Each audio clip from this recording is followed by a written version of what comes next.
Salut, bienvenue dans ce tuto consacré à Inkscape. Nous allons voir aujourd'hui comment réaliser ce type d'illustration technique, donc une découpe géologique.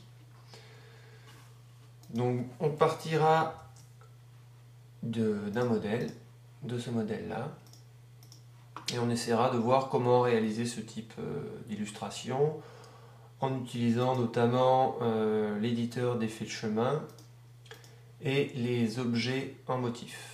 Motif ici. Voilà. Donc j'ouvre un nouveau document, je vais importer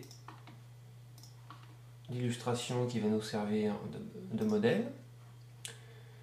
Je clique ici dans l'éditeur de préférence du document et je clique ici sur ajuster la page au dessin ou à la sélection. Je peux fermer cette fenêtre, je zoome en cliquant sur la molette de ma souris, je déplace en cliquant sur la molette, comme ceci, et quand je clique sur la molette, je zoome.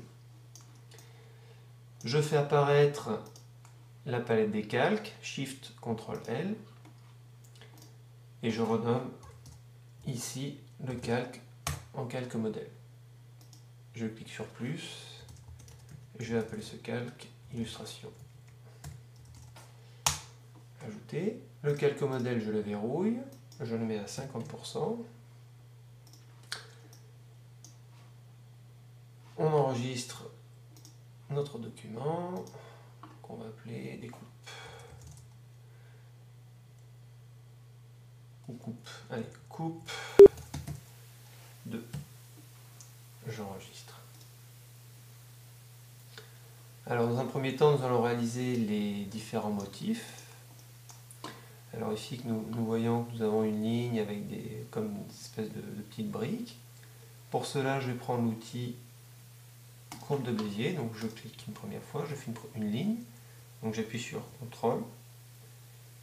Voilà, je clique, j'appuie sur Entrée pour valider mon tracé.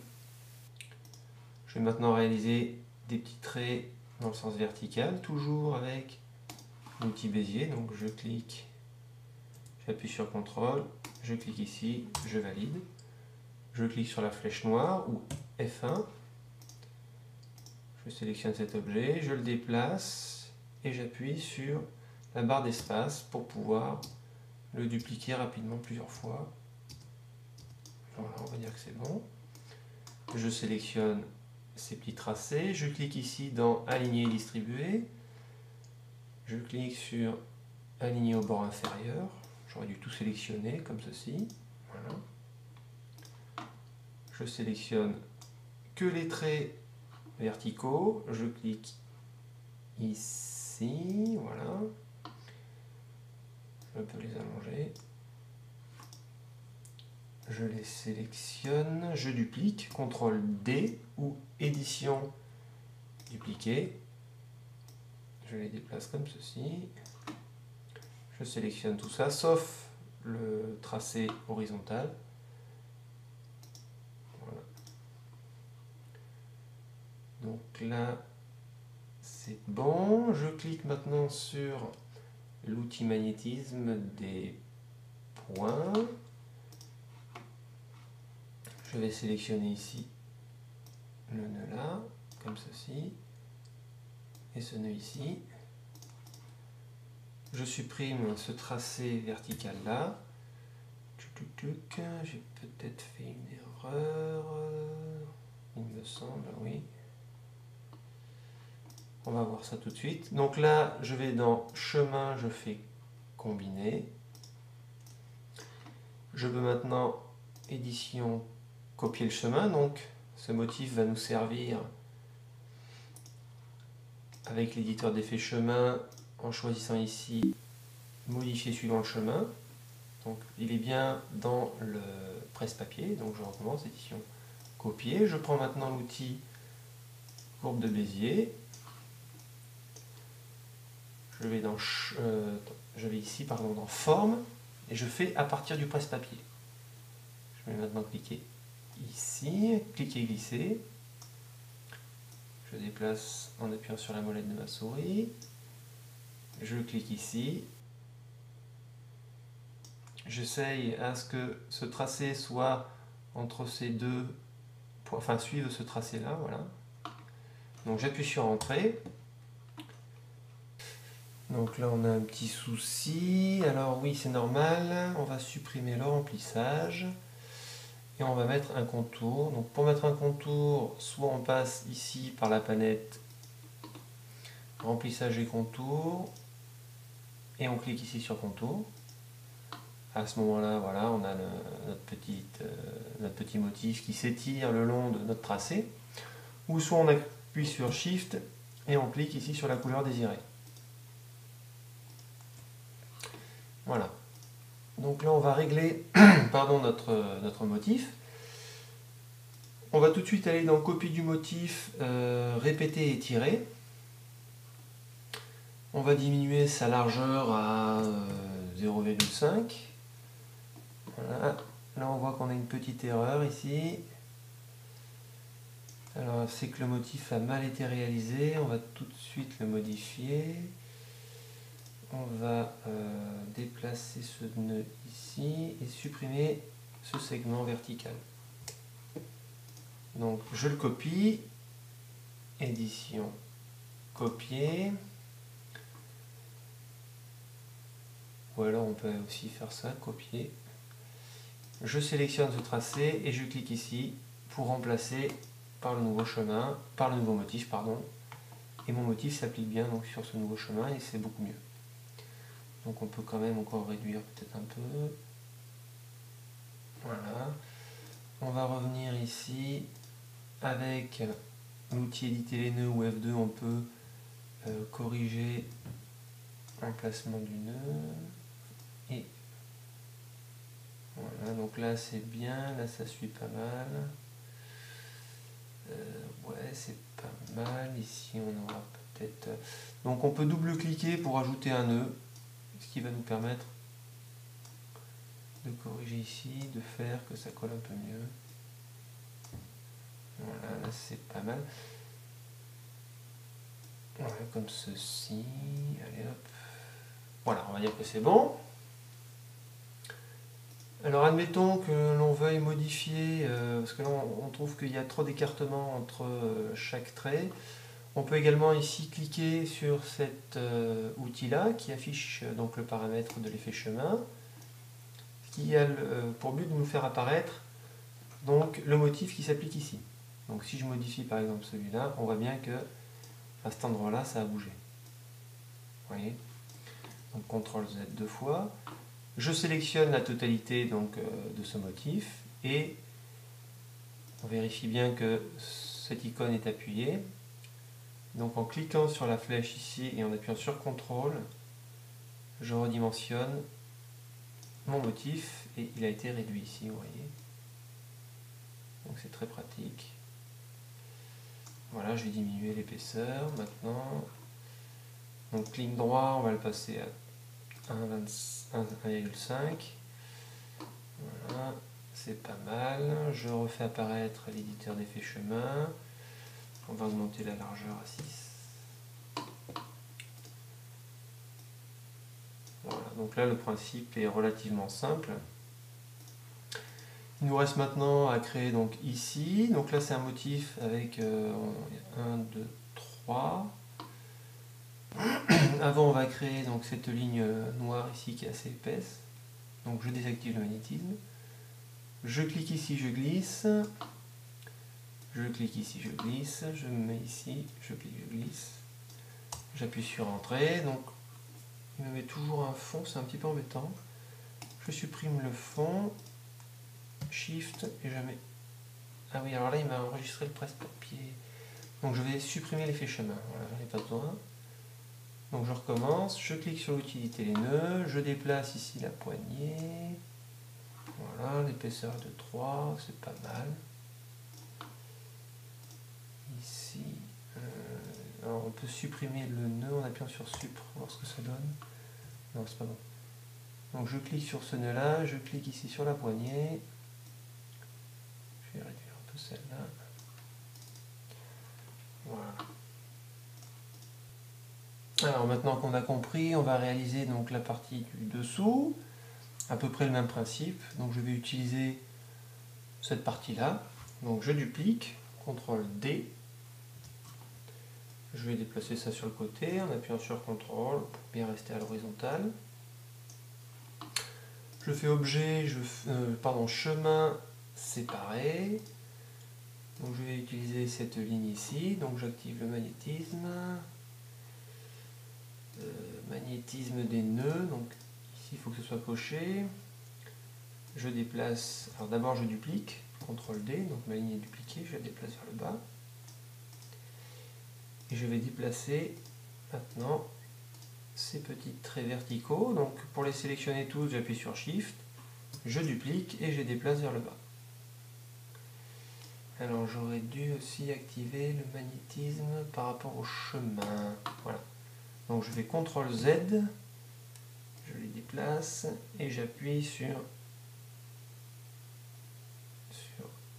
CTRL. Voilà. Et en principe, je suis sûr qu'ils sont bien alignés par rapport à cela et qu'ils sont sur le chemin ici. Donc on va aller voir dans affichage, on va faire contour et on voit qu'ici c'est bien. Par contre là c'était pas terrible en fait. Donc je vais bien les mettre. Hop. Voilà, quand j'ai de la petite information, je relâche.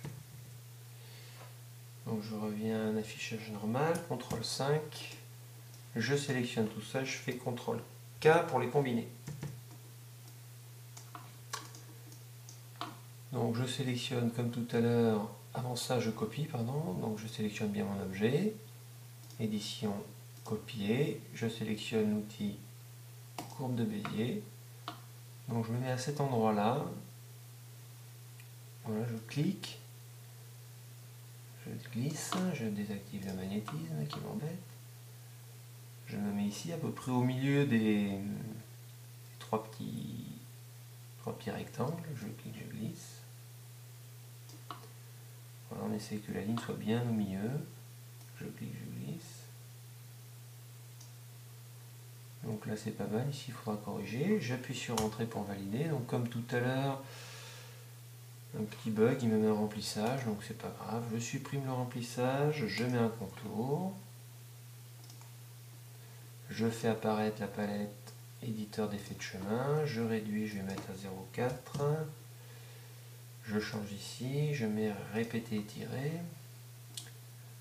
je déplace comme ceci, je réduis, clic droit, je vais mettre 1,5. Alors on n'hésite pas à zoomer si on a envie de faire un travail précis. Voilà, là c'est bon. Là ça chevauche un peu, c'est pas très grave. Tac, ça passe, ça passe, ça passe, ça passe, c'est bien. Voilà. Donc vous avez à peu près compris le principe. Là il faudra que j'en crée donc 1, 2, 3, 4. Donc je vais mettre sur pause, je vais réaliser donc cette partie là avec la même technique et cette partie ici. On se retrouvera pour réaliser donc les petits pointillés et cette partie là avec des rectangles avec des petits ronds et également pour faire ces parties ici qui sont assez faciles avec les motifs ici et ici. Voilà, donc je mets sur pause et puis je vous dis à tout de suite. Voilà, donc j'ai réalisé les différentes parties. J'ai regroupé ici les différents motifs que j'ai utilisés donc grâce à l'effet chemin. Une petite astuce donc pour ce motif-là, donc j'ai utilisé celui-là. Par contre, j'ai rajouté donc des nœuds, ce qui permet ici, grâce à cette option, de pouvoir, vous voyez, agrandir ou réduire la distance entre ces différents tracés à cet endroit là et ici d'avoir une distance beaucoup plus importante. Donc ça peut être des réglages en plus pour vraiment avoir une impression d'écrasement du sol. Voilà pour l'astuce. CTRL Z. On va donc réaliser les pointillés, donc c'est vraiment très facile. Je prends ici donc ces différentes lignes qui ont été réalisées avec l'outil courbe de Bézier, puis combinées grâce à l'outil ici chemin combiné. Donc je copie. Donc ici, copier. Je prends l'outil courbe de Bézier, je clique ici, je mets l'instant, voilà, je glisse et j'appuie sur Entrée. Alors je supprime le remplissage et je mets un contour. Donc avec l'outil éditer les nœuds ou F2, je vais bien mettre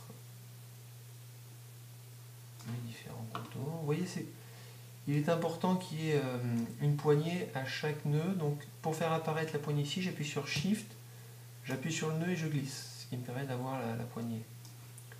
Je désactive le magnétisme qui m'embête là. Tac, tac, tac, tac, tac. Voilà.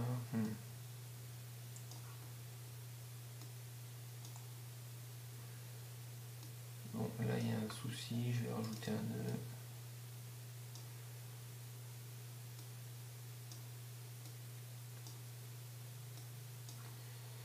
Je vais déplacer celui-là un peu plus bas. Voilà, je fais apparaître la palette effet chemin. Je réduis la largeur à 0,8.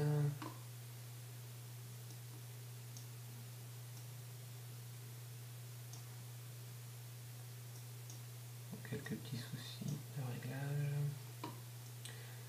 Donc là c'est un bel exemple. On va utiliser donc cet outil là. On va sélectionner ces points là, on va les agrandir un peu.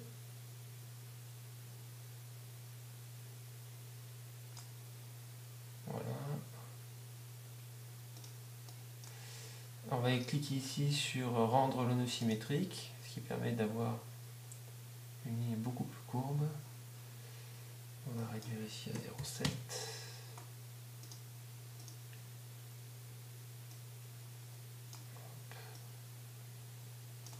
Oups. Bon, voilà, on va dire que c'est bon, même si c'est pas complètement bon. On va ici faire apparaître la palette remplissage et contour, et on va ici aller dans pointillé tout simplement et choisir pointillé. Alors ce qui est pratique, c'est qu'on a différentes tailles, donc on peut facilement choisir celui qui nous convient le mieux.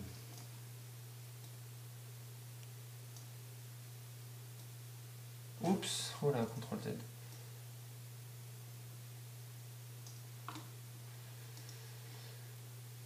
Voilà. On va maintenant réaliser donc cette partie-là qui peut paraître facile, mais c'est pas si facile que ça. On va donc utiliser l'outil courbe de Bézier. On supprime ici les formes. Donc je clique, je glisse, j'appuie sur CTRL, j'appuie sur Entrée. Visiblement, je vais encore avoir des pointillés. Je vais mettre normal. Alors, je duplique CTRL D, je déplace. Avec la barre d'espace, je vais en faire 3. Je vais faire des ellipses, des petites. Voilà, je sélectionne, je duplique en appuyant sur la barre d'espace. Aligner, distribuer. Voilà, correctement. Je zoome. Je vais combiner tout ça. Chemin combiné, je duplique. Avant de dupliquer, je vais sélectionner avec l'outil éditer les nœuds ces deux nœuds là. Je clique sur joindre. Voilà. Je duplique, je déplace. Comme ceci. Alors le mieux, ce serait d'activer le magnétisme.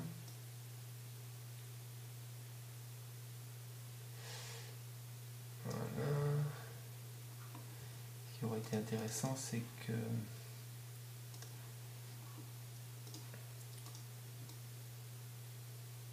voilà, bon, un petit peu faire au pif, c'est pas grave.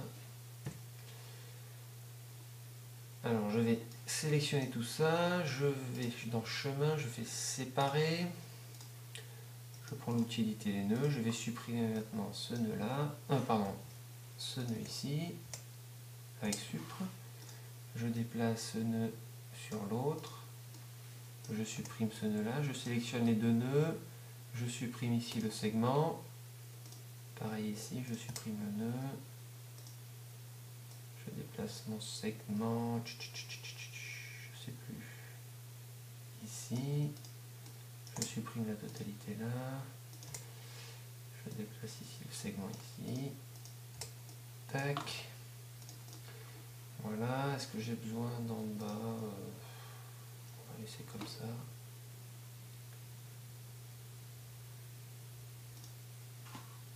Je duplique ce segment là, je le déplace.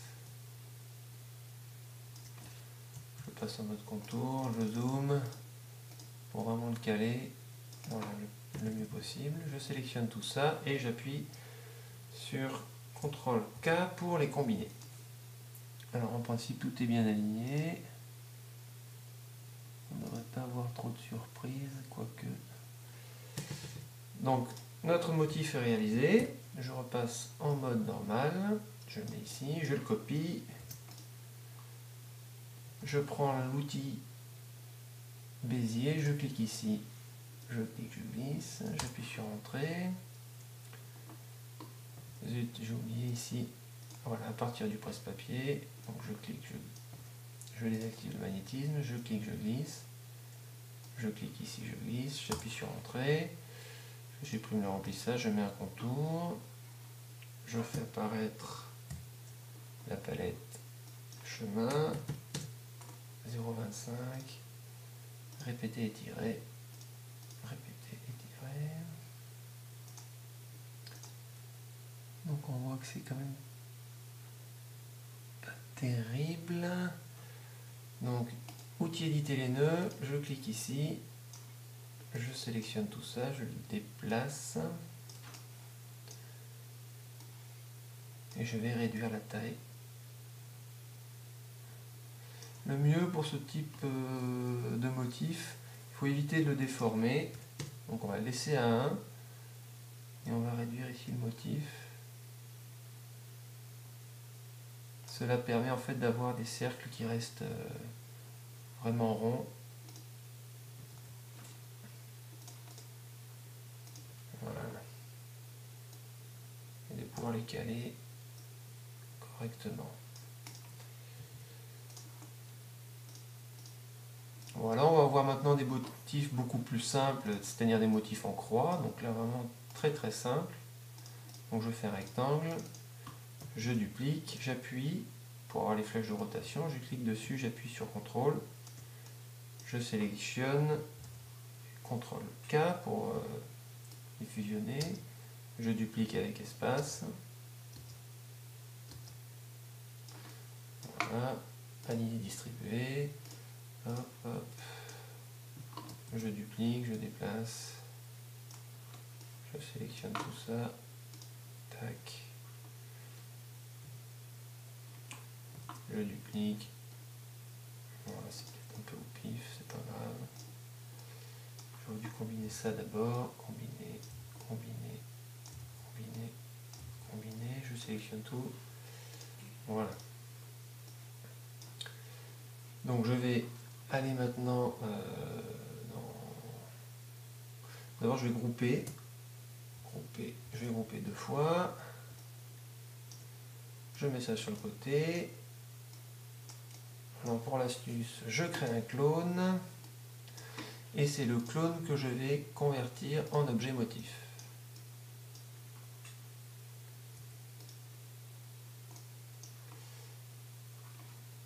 Donc cet objet est en motif, je le mets à cet endroit-là. Ou alors mieux, je vais plutôt faire ma forme directement, excusez-moi.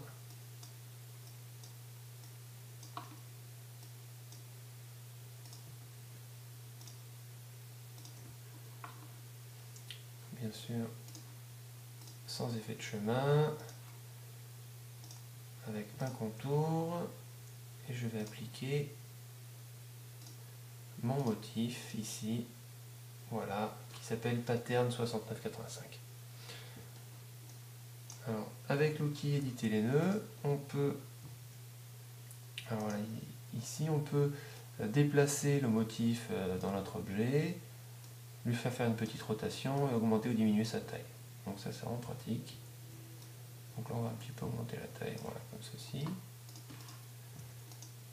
On va réaliser cette partie là et nous aurons fini avec le tuto, ou presque, une dernière partie. Donc là je fais une petite forme vite fait. Voilà.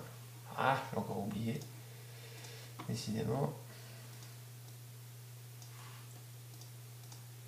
Je vais dupliquer cette forme que je vais soustraire à celle-là. Différence. Voilà, j'ai ma forme. Sans remplissage avec un contour. Je vais réaliser rapidement des petits grains avec l'outil cercle. Voilà. F1 que je vais dupliquer. Hop, hop, hop, hop, hop, hop, hop. Je vais réduire un petit peu la taille par endroit, la grossir à d'autres. Voilà.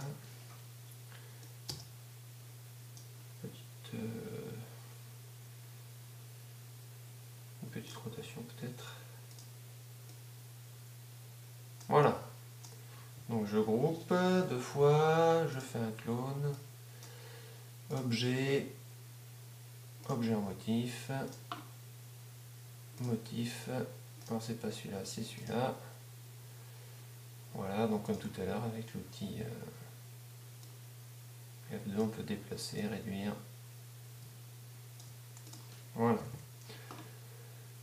Donc maintenant que nous avons mis tous nos motifs, il nous suffit juste de faire la forme globale de la montagne. Donc là, pour plus de visibilité, je vais masquer mon illustration ici. Faire un nouveau calque montagne. Donc je vais, avec l'outil courbe de Bézier, je vais suivre bien cette ligne-là.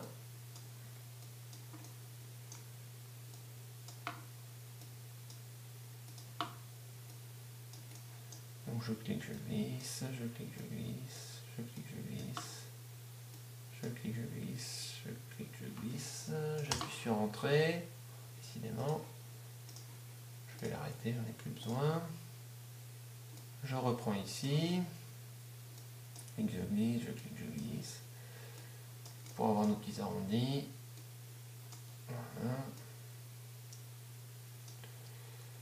Je clique, je clique. Ici et ici. Voilà, j'ai ma forme qui est faite. Je peux corriger maintenant un petit peu ici avec l'outil éditer les nœuds. Voilà, ça devrait être bon. Donc je mets un remplissage blanc, un contour noir. Donc ce calque-là, je le fais passer dessous mon calque illustration. Je fais apparaître mon illustration. Je masque le calque modèle. Je sélectionne donc ma montagne que j'ai réalisée. Je crée un clone que je vais placer sur mon calque illustration. Donc je vais dans voilà, calque. Alors c'est pas ça, c'est déplacer la sélection au calque supérieur. Voilà. Il me suffit maintenant de tout sélectionner. Là, j'aurais peut-être dû avant. Donc je sélectionne tout. Je désélectionne la montagne. On vérifie que je n'ai pas sélectionné la montagne, c'est bon. Je groupe tous ces motifs entre eux. Donc je groupe 2 fois. Ça c'est une petite astuce. Ouais, c'est mieux de grouper 2 fois. Je sélectionne la montagne. Je vais dans Objet, Découpe, Définir. Et voilà, le travail est fini. On voit qu'ici, on peut toujours modifier. Donc je vous remercie d'avoir suivi ce long tuto consacré à la découpe géologique dans Inkscape. Et je vous dis à bientôt pour de nouveaux tutos.